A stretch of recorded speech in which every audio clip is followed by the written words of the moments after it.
Bien, seguimos conociendo las distintas propuestas que nos vamos a encontrar en las próximas elecciones nacionales y hoy nos visita Esteban Paulón, quien encabeza la lista de la Fuerza de Santa Fe de diputados nacionales por esta provincia precisamente. ¿Cómo estás, Esteban? ¿Qué tal, Lautaro? ¿Cómo te va? Bien, gracias por venir, Esteban. No, por favor, gracias por la invitación. Comencemos por el principio. ¿Cuáles fueron las razones que impulsaron esta candidatura?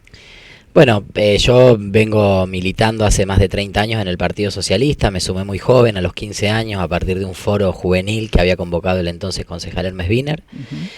Rápidamente me apasioné por la idea del socialismo y siempre fui un militante de base. No tuve cargos partidarios hasta hace muy poquitito, que Miguel Lifchis en su momento, con Mónica Fein, me convocaron para integrar la lista del Comité Nacional del partido. Y bueno, siempre en la militancia uno no milita por una candidatura, pero sabe que es una posibilidad.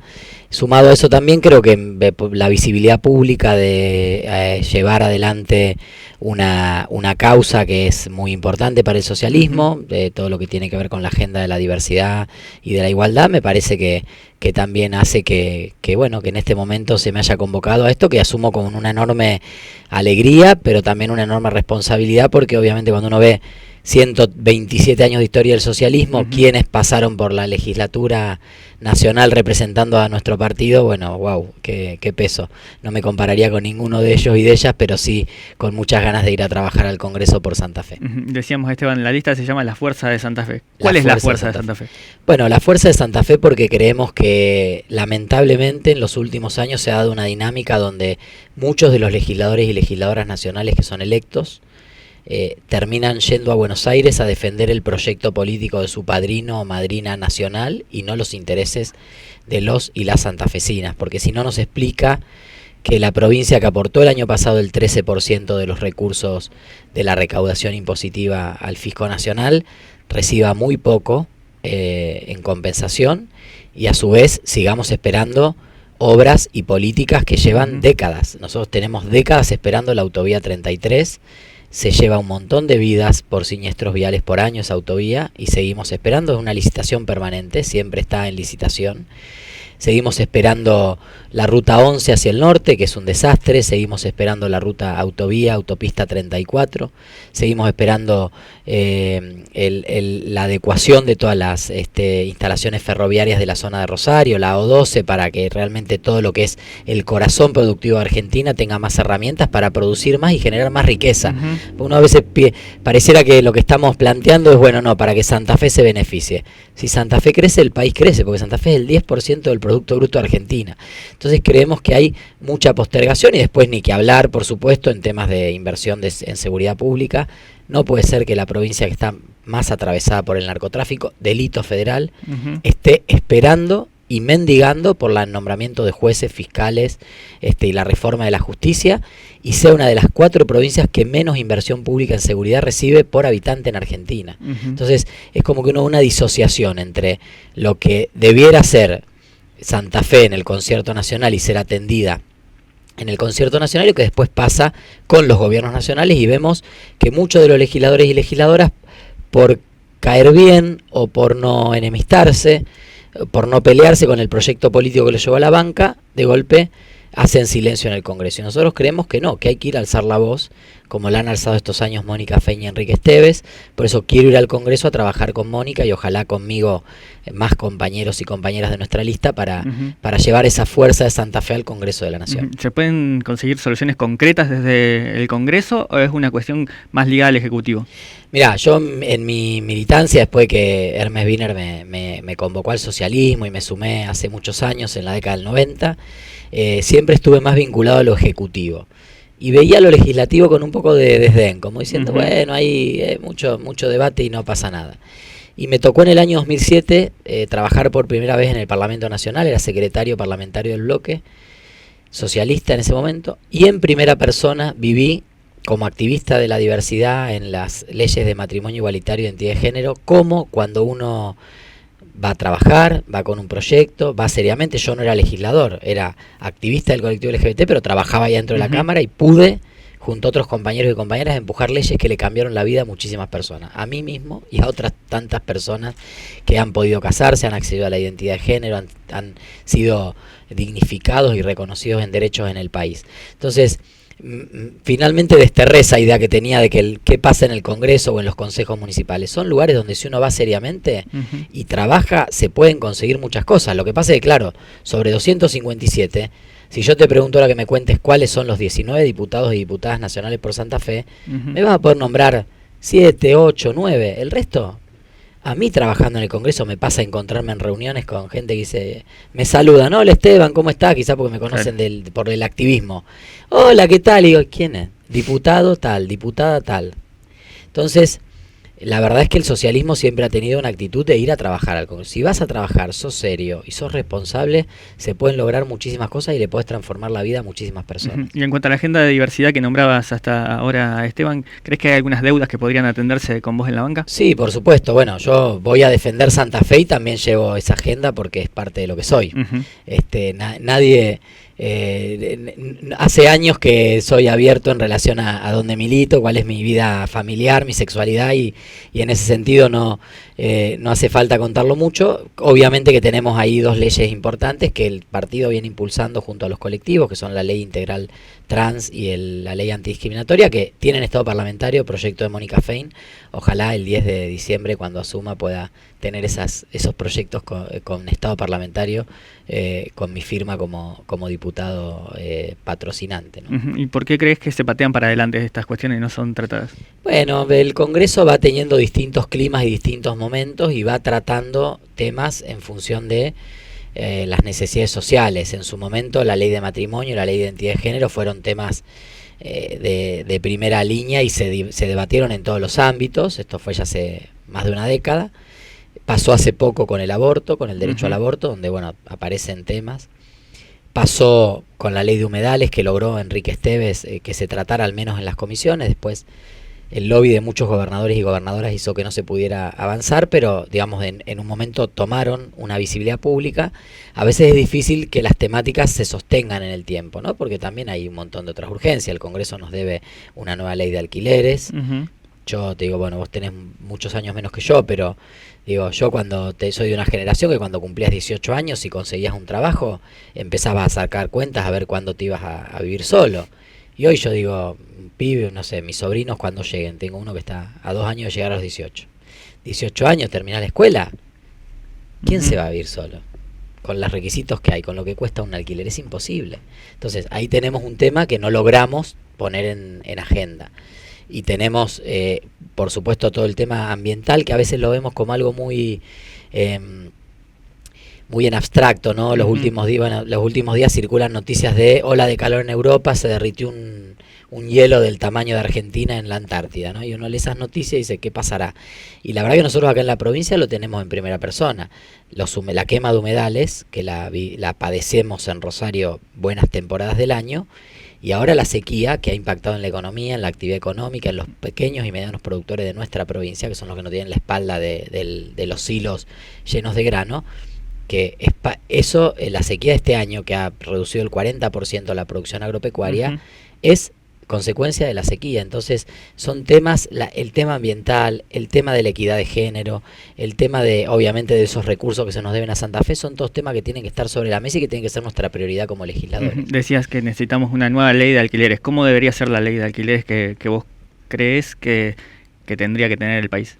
Primero hay que derogar la actual ley, porque en un mercado que no tenía intervención estatal y que funcionaba relativamente bien, apareció esta ley que distorsionó muchas cuestiones y que es la que finalmente ha ido complicando. Mira, un informe de los últimos días decía que en la Ciudad de Buenos Aires hay 1000 propiedades en alquiler. Ciudad de Buenos Aires, 3 millones y medio de habitantes, todo el tiempo están construyendo, porque creo que ya la Ciudad de Buenos Aires ve edificio, como 1000 propiedades solamente en alquiler. Después hay que avanzar en una ley de alquileres que sea integral, que garantice, por supuesto, el derecho del propietario y que garantice a las personas acceder al alquiler, pero también tiene que estar complementada por iniciativas de vivienda social, de alquileres sociales que existen en otros países del mundo. Digo, no hay que irse a la historia de la Unión Soviética para pensar en esto. Alemania, un país capitalista, segunda economía del mundo, tiene alquileres protegidos. Hoy estamos en condiciones, los centros de las ciudades se han despoblado porque con la pandemia vino el teletrabajo, muchas de las empresas vieron que era más rentable seguir con el esquema del teletrabajo y quedaron con menos oficinas operativas. Bueno, ahí hay un montón de instalaciones que podrían ser adecuadas para vivienda protegida, para vivienda en un sentido social.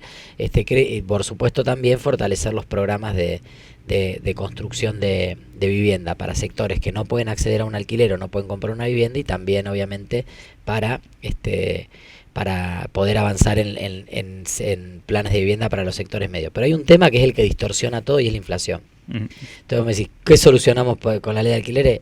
Y cualquier ley de alquileres te va a quedar corta si no atacamos la inflación, porque vos te vas a alquilar hoy, pagas un monto y dice, el otro día escuchaba en una radio una persona que llamaba y contaba que que había acordado con el propietario al que le alquila un ajuste anual, similar al índice que hace el gobierno, y eso firmó en el papel. Y a los 3 meses el propietario le llamó y dijo, che, mira, esto va a una velocidad mucho más rápida, yo no puedo aguantar. O me ajustás o te rescindo el contrato, te pago lo que te tenga que pagar y te vas. Y vos decís, y de golpe, de hoy para mañana me puedo quedar sin casa. Entonces, si no atacamos también lo que tiene que ver con la estabilidad económica, no se va a poder alquilar, no va a poder emprender nada, no va a poder pensar en qué estudiar, no puede pensar en la cuota de la obra social. Entonces hay como una distorsión muy grande en el país y bueno, todas estas herramientas son importantes debatirlas, pero también teniendo como norte que se acomode la economía, al menos en el aspecto de la inflación, que es lo que nos come la capacidad de adquisitiva del salario todo el tiempo. Y si hablamos de plan económico, Esteban, hay que hablar del acuerdo con el Fondo Monetario Internacional y el endeudamiento externo. ¿Cuál sería la postura que llevarían ustedes con la lista? Nosotros en su momento votamos a favor de renegociar con el Fondo Monetario, sobre todo por el contexto en el que se dio esa renegociación, no porque estuviéramos de acuerdo con la metodología que se utilizó. De hecho, logramos impulsar en el Congreso desde el interbloque federal, porque vos sabés que en el Congreso está empatado, el Parlamento está casi mitad y mitad, y hay pequeños bloques, la izquierda con algunos diputados, Milei con algunos diputados y diputadas, y el interbloque federal. El interbloque federal es un número relativamente pequeño, pero suficiente para destrabar. Sí. Entonces, cuando fue el tema del acuerdo con el fondo, que incluso parte del gobierno no lo votó, nosotros planteamos delegar al Ejecutivo la negociación, porque en ese momento, si no se ha llegado a un acuerdo, la verdad es que la situación, primero, no estaría hoy Alberto Fernández de presidente, esto es así. El acuerdo con el fondo era indispensable porque estaba en una situación de fragilidad política muy compleja, y después también todo eso que uno dice, bueno, no arreglen porque el fondo, deuda ilegítima, que compartimos que es una deuda ilegítima, pero claro, después efecto concreto en la gente va a los trabajadores y las trabajadoras, que se dispara la inflación, que se congelan la posibilidad de importaciones, de pagar créditos en el exterior para las empresas, eso es menos trabajo, es menos producción, es aumento de los precios. Entonces, en ese momento, con un sentido de responsabilidad, acompañamos delegarle al gobierno que hiciera la negociación. La negociación fue muy mala y sobre todo el gobierno no cumple lo que firma. Entonces, hoy vemos cómo nuevamente, a pocos días de las elecciones, para llegar a las elecciones del 13 de agosto con algo de agua, en medio del desierto, se firma un acuerdo que no dice nada, que básicamente posterga hasta después del 13 los desembolsos del fondo, que nos endeuda nuevamente porque en estos últimos días se pagaron 2.700 millones de dólares. O sea, el fondo no nos dio nada, pero nosotros sí tuvimos que pagarle la cuota, y esa cuota de 2.700 millones salió de deuda con China y deuda con la CAF. Entonces, nos endeudamos en 2.700 millones más de lo que estamos endeudados. El fondo no nos da el dinero. Nos pide un ajuste muy complejo porque expresamente el fondo ha dicho menos salario, menos inflación, menos planes sociales, menos transferencias a provincias. Entonces creo que de alguna vez por todas se tiene que sentar todo el arco político a pensar con mente de Estado en el sentido no de Estado burocracia, con sentido de Estado en términos de una política de mediano y largo plazo. ¿Qué vamos a hacer con la deuda? Eso tendrá que ver con acomodar las cuentas públicas, pero sobre todo también tiene que ver con cómo nos vamos a parar frente a los acreedores externos, porque esto va a ser recurrente. O sea, esto ahora llegamos al 13 y nos secamos la gota de sudor, ¿no? Pero el 14 resulta que el fondo esa semana recién va a empezar a tratar el acuerdo. Y si Argentina no hizo todos los recortes que se le piden, no va a haber dinero para los desembolsos y ahí de nuevo nos exponemos un default. ¿Y quién nos va a prestar dinero de nuevo? Entonces, hay que trabajar no solo en las consecuencias que tiene el endeudamiento, sino también en las causas y empezar a reducir el endeudamiento, que en algún momento hubo políticas que fueron en ese sentido. Creo que hay que volver a discutir un programa que le permita a Argentina crecer, pero sin endeudarse, porque en este nivel de endeudamiento ya empieza a ser asfixiante para la propia economía. Y ahora, bueno, después de la pandemia, la economía se acomodó un poco, con mucha inflación, entonces incluso por primera vez en la historia argentina, personas con trabajo registrado no llegan a fin de mes, no salí de la línea de pobreza, 2 ingresos en un hogar no alcanzan para pagar un alquiler y los gastos del mes. Entonces hay una situación ahí muy compleja, pero pareciera que la economía se mueve, ¿no? Hay ciertos sectores que se mueven, la industria se mueve, salvo el campo por el tema de la sequía. Bueno, esto puede tener un frenazo de golpe si seguimos tirando de la cuerda. Entonces creo que ahí independientemente de que este es un mal acuerdo, de que fue un mal acuerdo y de que la renegociación es peor, hay que sentarse y sentar a todo el arco político para mostrarle a los acreedores externos que hay acuerdo en ciertos temas, y hoy lamentablemente no están dadas las condiciones. Esteban, no lo dijimos hasta ahora, pero ustedes están encolumnados detrás de la precandidatura presidencial de Juan Schiaretti. Hace poco pasó por Rosario y una de las cuestiones que manifestó es que hay que sacarle, nombrabas al campo recién, el pie de encima del campo, y habló de eliminar las retenciones. ¿Ustedes respaldan esta idea de eliminar las retenciones? Nosotros creemos que hay que ir en un camino de una reforma impositiva integral. Hoy en Argentina, principalmente los ingresos del Estado provienen de derechos de exportación, de retenciones, provienen de impuesto al consumo, del IVA, que pagamos todos. Paga Pérez con pan cuando compra champán, y paga la gente que viene a Mecro a comprar harina, pan o una caja de leche.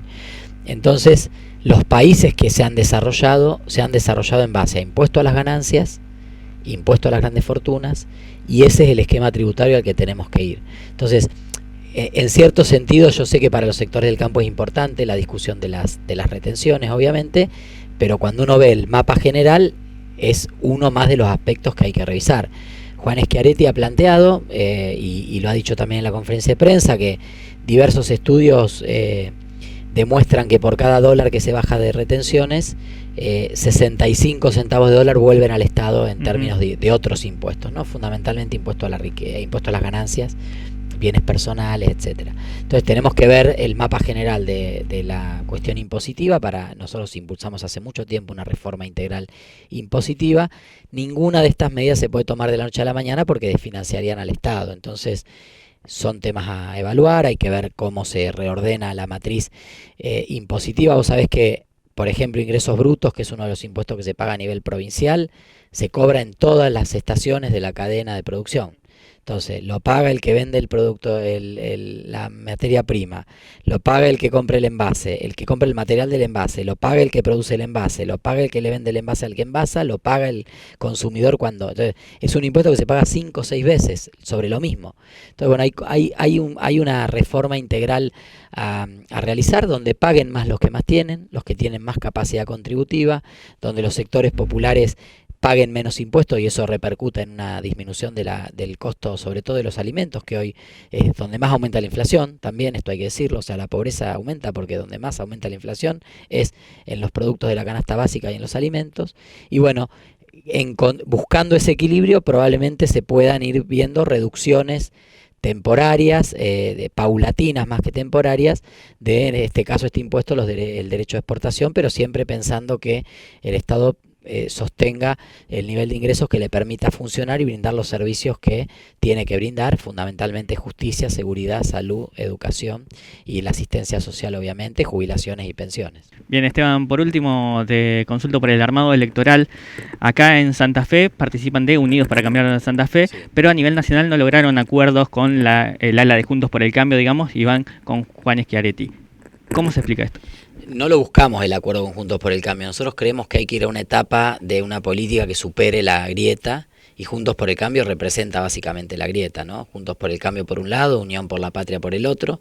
Lo vemos en el nivel de virulencia de la campaña, donde no se discuten ideas ni propuestas, sino que se discute todo en términos personales, con agresiones personales, carpetazos, como se dice habitualmente, y en el caso de Unidos por la Patria también vemos un nivel de virulencia complejo entre Sergio Massa y Juan Grabois, y nosotros tomamos la decisión de no ser parte de esa discusión. Por eso hace 4 años formamos parte del espacio de Juan Schiaretti en Córdoba, gobernamos incluso muchos municipios, compañeros y compañeras socialistas lo llevan adelante con equipos también de Hacemos por Córdoba, que se llama así en la provincia, y la verdad que hemos encontrado en Juan Schiaretti un dirigente, primero que propone un gran acuerdo nacional, algo que nosotros creemos que es indispensable para poder salir de la crisis que vive el país.